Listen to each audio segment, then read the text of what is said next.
La unidad de neonatología del complejo hospitalario de Ourense se ha convertido en un referente en toda Galicia, tanto a nivel equipo humano como por su dotación técnica.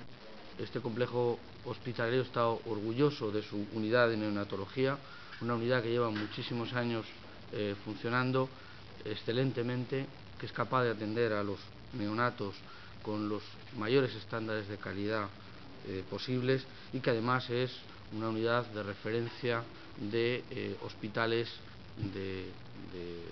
cercanos como el Hospital de Monforte y en ocasiones el Hospital de Vigo.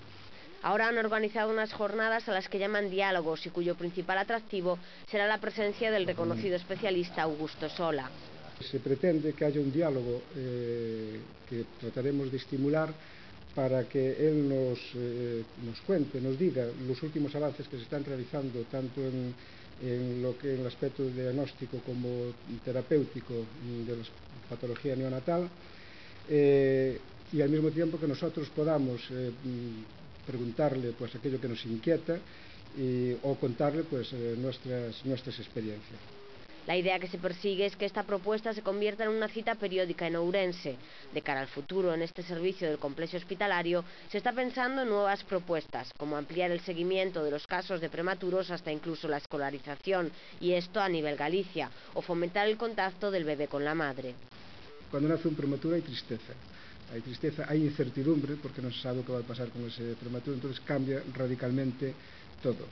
E entonces o reto que temos é que os pais podan superar eso e que o vínculo paterno-filial, materno-filial se poda establecer desde o primeiro momento. E para iso pues, necesitamos posiblemente algunhas modificacións que tenemos que facer, pero xa digo, espero que seamos pioneiros tamén aquí en Ourense.